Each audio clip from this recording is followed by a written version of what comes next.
విజయవాడ వరద బాధితులకు తుని ప్రాంతవాసులు పలువురు బాసటగా నిలిచారు. తుని పట్నానికి చెందిన రోటరీ క్లబ్ కోశాధికారి కిషోర్ రెడ్డి తన మిత్రుల ద్వారా సేకరించిన 3,50,000తో బాధితులకు సహాయం అందించడానికి ఏర్పాటు చేశారు. 25 రకాల స్టీల్ సామాగ్రి కిట్లను ఒక 100 కుటుంబాలకు అందజేశారు. గ్యాస్ స్టవ్లు 25, దోమతెరలు 150, దుప్పట్లు, టవల్స్ కూడా తన మిత్రులు రోటరీ క్లబ్ ప్రతినిధులతో అందజేశారు.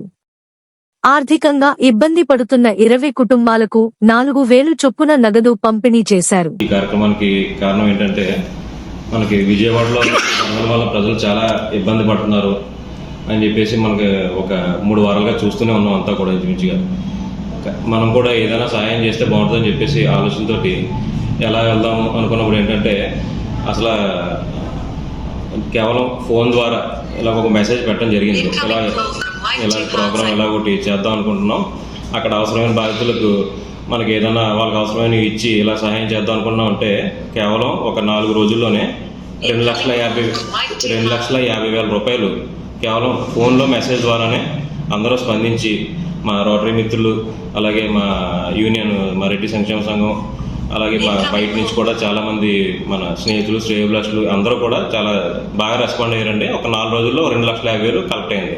ఇప్పుడు దాంతో మేము ఏం చేస్తున్నామంటే అక్కడ ఒక 20 కుటుంబాలను ఐడెంటిఫై చేసామండి. అంటే మన వరదల వల్ల బాగా నష్టపోయి చాలా ఇబ్బందులు ఉన్న కుటుంబాలను ఐడెంటిఫై చేసి వాళ్ళకు ఒక్కొక్క కుటుంబానికి ఒక 4,000 రూపాయలు చొప్పున 20 కుటుంబాలకి అలాగే 80,000 రూపాయలు ఇస్తున్నామండి. అలాగే మనకి స్టీల్ సామాను తీసుకున్నాం. అంటే ఒక కుటుంబానికి సరిపడా సామాన్లు ఒక 25 ఐటమ్స్ తోటి ఒక కిట్ కింద చేసి ఒక్కొక్క కిట్టు అలాగే ప్యాకింగ్ చేసి ఒకలాగా 100 కిట్లు చేయించామండి. అంటే అలాగా ఒక 100 కుటుంబాలకి ఇవ్వడం జరుగుతుంది. అలాగే తర్వాత మన ఈ దోమలు అక్కడ వాతావరణం కూడా అసలు ఈ వీటి వల్ల బాగా చాలా పొల్యూట్ అయ్యి ఆరోగ్యం బాగా కొంచెం ఈ దోమలు ఇవన్నీ ఇదయ్యి కొంచెం టైఫాయిడ్, మలేరియా ఇలాగే చాలా ఇబ్బంది పడుతున్నారు. దానివల్ల ఏంటంటే ఒక 150 నుంచి 200 వరకు దోమతలు తీసుకుని అవి కూడా ఇస్తున్నామండి. తర్వాత ఏంటంటే అక్కడ మనకి ఇక్కడ స్వచ్ఛంద సంస్థలు కూడా మనకు చాలా చక్కని సహకారం అందించినాయండి. మన సాయి అన్నపూర్ణ ఓల్డేజ్ హోమ్ వాళ్ళు, తర్వాత నాగభూషణ్ మాస్టర్ గారు,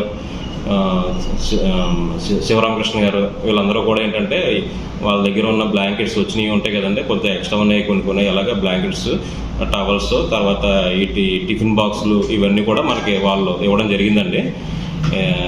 ఇవన్నీ తీసుకుని ఈ డిస్ట్రిబ్యూషన్ అంతా కూడా రేపు విజయవాడలో జరుగుతుందండి. ఇవంతా కూడా ఇంచుమించుగా ఒక 300 ఫ్యామిలీల దాకా మనం ఇవ్వడం జరుగుతుంది. ఇవన్నీ అందరూ కూడా చక్కగా సహకరించేందుకు ప్రతి ఒక్కరికి పేరున ధన్యవాదాలు తెలుపుతున్నానండి. Thank you. అందరికీ నమస్కారం అండి. ఈరోజు ప్రకృతి వల్ల మనం చాలా ఇబ్బందులు పడతాం. అందులోనే భాగంగా ఈ విజయవాడ పరిసర ప్రాంతాలైన ఈ బుడమేర కాలం వల్ల ఈ వరదలు సమీపించడంతో చాలామంది ఈ వరద తాకిడికి నిరాశ్రయులై చాలా ఇబ్బందులకి గురవుతున్న తరుణంలో మన ప్రాంతం నుంచి మన కిషోర్ రెడ్డి గారి ఆధ్వర్యంలో ఒక చిన్న పిలుపు మేరకు సేకరించిన ఈ 2,50,000 రూపాయలతో మనం చాలామందికి నగదు రూపేణ, ఈ వస్తు రూపేణ ప్రతి ఒక్కరికి కూడా ఈ ఆరోగ్యం కూడా దృష్టిలో పెట్టుకొని దోమతెరలు, ఈ గ్యాస్ స్టవ్లని, స్టీల్ సామాన్లని, మిగతా మిత్రులు స్వచ్ఛంద సేవా సంస్థల ద్వారా సేకరించిన బ్లాంకెట్స్, ఇతర సామాగ్రి అవసరం లేని వాళ్ళకి అవసరం లేనిది వాళ్ళకి ఉపయోగపడే విధంగా, వేరే వాళ్ళకి ఉపయోగపడే విధంగా ఈ సామాను అంతా తీసుకొని రేపు మన మిత్రులందరి సహాయంతో విజయవాడ వెళ్ళి అక్కడ వారందరికీ కూడా అందజేసి మానవతా దృక్పథంతో ఎంత ఆపదలున్నా సరే మన చిన్న ఈ సాయంతో మేమున్నామనే చిన్న భరోసా వాళ్ళకి కల్పించడానికి వెళ్తున్నామండి. దీనికి సహాయపడిన మన మిత్రులందరికీ కూడా పేరున ధన్యవాదాలు తెలియజేసుకుంటూ సెలవు తీసుకుంటాం.